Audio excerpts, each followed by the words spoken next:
آج ایک بہت بڑا مسئلہ جو ہمارے ساتھ موجود ہے، طلاب کے ساتھ موجود ہے، طلاب دین ہو، طلاب یونیورسٹی ہو، کوئی بھی ہو، ان کے ساتھ ایک بہت بڑا جو مسئلہ درپیش ہے ہمیں، وہ مسئلہ کیا ہے؟ وہ مسئلہ یہ ہے کہ ہمیں یہ بتایا گیا کہ آپ نے اچھے کام کرنے ہیں، آپ نے ویلفیئر کرنی ہے، آپ نے یہ کرنا ہے، آپ نے وہ کرنا ہے، آپ نے نمازیں پڑھنی ہے، آپ نے کتابیں پڑھنی ہے اور آپ بیسٹ رہو گے، آپ کا کوئی مسئلہ درپیش آپ کو نہیں آئے گا، مگر ایسا نہیں ہے۔ اگر ہم احادیث کے اندر دیکھیں تو رسول اللہ کی ایک حدیث موجود ہے، اگرچہ اس کے اوپر تھوڑا سا سند کا اشکال ہو سکتا ہے۔ رسول اللہ کا فرمان ہے کہ من لا معاش لہ لا دین لہ، جس کا معاش نہیں اس کا دین ہی نہیں ہے، بغیر معاش کے دین ممکن نہیں ہے، دیندار نہیں ہو سکتا جو معاش میں متوازن نہ ہوتا۔ رسول اللہ کا فرمان ہے کہ وہ شخص جس کے گھر میں فقر ہے اس کے گھر میں کفر کے آنے کا اندیشہ زیادہ ہے، اور جب ایسا ہے ہمارے پاس تو ہمیں یہ دیکھنا پڑے گا عزیزان محترم کہ ہم اپنی معاش کو مستحکم کریں، ہمارے صاحب ثروت لوگوں کو، منتظمین کو یہ کرنا پڑے گا، معاش کو بہتر کریں۔ ہمیں اپنے طلاب کے لیے ایسا پلان بنانا پڑے گا کہ جب وہ تعلیم دین حاصل کر رہا ہے تو ساتھ وہ اس سے اسکلڈ پرسن بھی بن جائے گا، اپنی معاش کو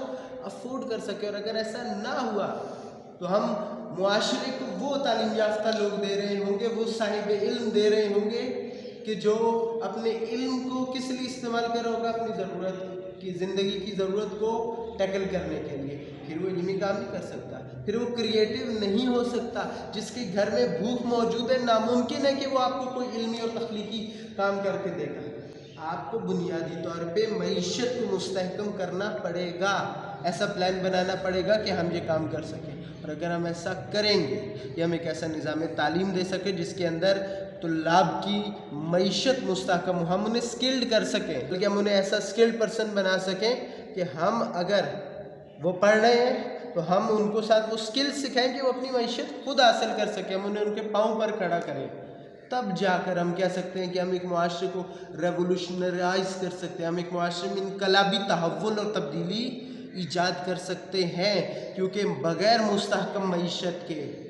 کسی بھی معاشرے کے اندر آپ کوئی فکری بنیاد کھڑی نہیں کر سکتے۔ کیونکہ جنہوں نے فکری بنیاد کھڑی کرنی ہے،